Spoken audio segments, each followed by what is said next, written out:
지난 안식 오후에 한 집사님이 좀 남아 계셔서 이런저런 이야기를 하다가 집사님께서 이런 말씀을 하시더라고요. 목사님, 오늘 설교는 꼭 나한테 하시는 말씀 같아요. 그래서 뭐 집사님 한 사람을 위해서 말씀을 준비했겠습니까? 하나님께서 필요한 말씀을 주셨겠죠.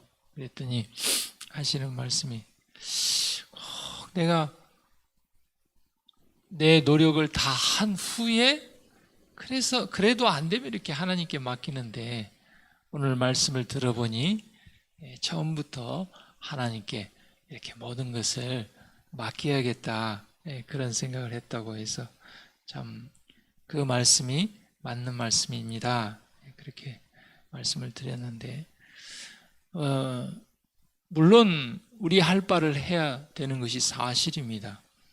그러나 그 모든 것을 하나님께 맡기고 하나님께서 우리가 해야 될 그 영역을 우리가 하는 것이지, 우리의 힘대로 다 해보고 그래도 안 되면 하나님께 맡기고 우리 힘으로 하면 우리 힘으로 다 하고 그런 것은 아니라는 것입니다.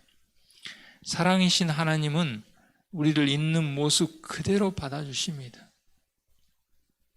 세상의 모든 종교는 한결같이 인간이 스스로 의롭게 되도록 장려하며 그런 다음에 하나님께로 나아갈 수 있다고 설명합니다. 그러니까 나갈 만한 그런 준비가 되어야 나갈 수 있다는 것이죠. 만약에 나아갈 그런 준비가 안 되어 있다면 받아주지 않는다는 그런 사상, 뭔가 자기 노력과 자기 행함과 자기 고행을 통해서 받아주신다는 그 행함으로 말미암는 의의 사상이 이 세상에는 많은 종교에 들어 있습니다. 그러나 하나님께서 예레미야 13장 23절에 말씀하시기를 구스인이 그 피부를, 흑인이 그 피부를, 표범이 그 반점을 변할 수 있느냐? 변할 수 없다는 것입니다. 강한 부정입니다. 할 수 있을진데 악에 익숙한 너희도 선을 행할 수 있으리라.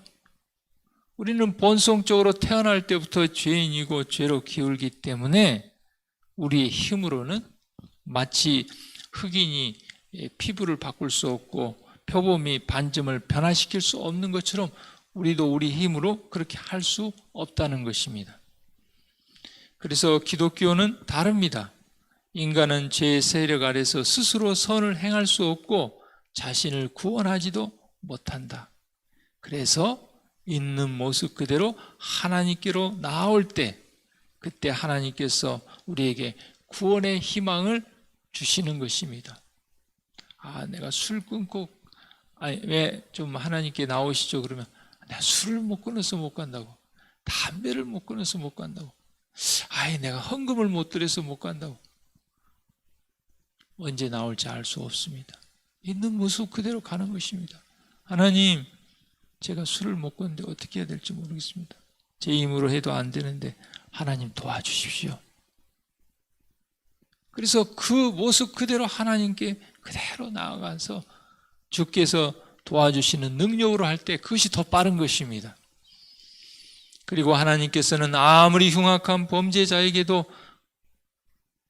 사랑의 하나님께는 귀중한 존재입니다.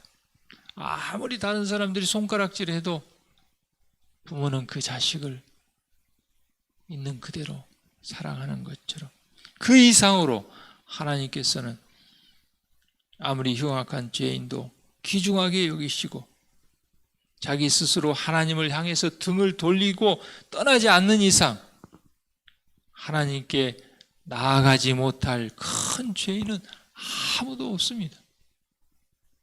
유다는 자기가 이런 죄인이 어떻게 하나님께서 나아갈 수 있겠냐 해서 유다는 극단적인 선택을 하고 떠나가 버렸습니다.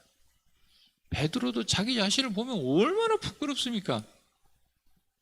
혼장담을 했는데 그래도 있는 모습 그대로 하나님께 나아갔기 때문에 구원을 받았고 베드로 전후서를 썼고 하나님의 사랑의 사도가 된 것입니다. 아무리 우리가 부끄럽고 정말 그런다 할지라도, 죄인 중에 죄인이라 할지라도 오늘 이 아침에 있는 모습 그대로 하나님께 나아가는 우리 모두가 되기를 바랍니다. 그러면 하나님께서 도와주실 것입니다. 하나님께서 해결하실 거예요. 그리고 우리는 이 복음을 알지 못하는, 또 다르게 알고 있는 그들에게 전해야 되는 것입니다. 우리는 우리가 빠진 죄의 구렁텅이에서 우리 자신이 자신의 힘으로 피해 나올 수 없다. 우리의 마음은 악한데 우리가 그것을 고칠 수 없다. 누가 깨끗한 것을 더러운 것 가운데서 낼 수 있으리까? 하나도 없나이다. 육신의 생각은 하나님과 원수가 되나니 이는 하나님의 법에 굴복지 아니할 뿐 아니라 할 수도 없습니다. 교육과 수양과 의지력의 연단과 인간의 노력은 각각 상당한 분한을 가졌으나 이것들이 마음을 변화시키는 일에는 무력한 것이다. 이것들이 꼭 행위의 외모적 단장을 만들어낼 수는 있다 할지라도 마음은 고칠 수는 없으며 생애의 동기를 깨끗게 할 수 없다. 우리는 우리의 마음도 고칠 수 없는데 어떻게 다른 사람의 마음을 변화시킬 수 있겠습니까? 어떻게 배우자의 마음을 변화시킬 수 있겠습니까? 어떻게 우리 자녀의 마음을 변화시킬 수 있겠습니까? 어떻게 우리가 부모의 마음을 변화시킬 수 있으며 누군가의 마음을 변화시킬 수 있겠습니까? 나의 마음도 못 고치는데. 사람이 죄에서 벗어나서 성결에 지리면 먼저 마음속에서 동작하는 능력이 있어야 되는데, 위로부터 새 생명을 받아야 되는데 그 능력은 그리스도, 오직 그리스도밖에 없는 것입니다. 오직 그리스도의 은혜만이 죽은 심령의 기능에 생기를 주어서 우리를 하나님께로 거룩한 데로 이끌 수 있는 것입니다. 예수님께서 말씀하시기를 사람이 거듭나지 아니하면, 사람이 새 마음과 새 욕망과 새 목적과 새 동기와 새로운 가치관과 새로운 취미와 새로운 습관을 받아 새 생애로 들어가지 아니할 것 같으면 하나님 나라를 볼 수 없다고 말씀하셨습니다. 어떻게 조금 변화돼서는 안 되는 것입니다. 새로운 습관, 새로운 가치관, 이전과는 전혀 다른 생각, 이전에 우리가 해왔던 생각이, 이전에 우리가 살아갔던 삶이 하나님의 말씀에 맞지 않는다면 우리는 과감하게 예수 그리스도 안에서 거듭나야 되는 것이죠. 거듭난다는 것은 새로운 마음, 새로운 욕망, 새로운 목적, 새로운 동기, 새로운 습관, 새로운 가치관이 바뀌는 것이죠.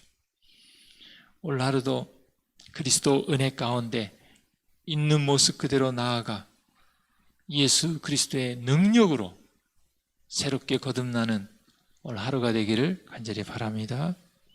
이 아침에 같이 기도할 기도 제목은 박성주 장로님 가정을 위해서 기도해 주시고, 강영래 집사님을 위해서 기도해 주시고, 김은영 집사님을 가정을 위해서 기도해 주시기를 바랍니다.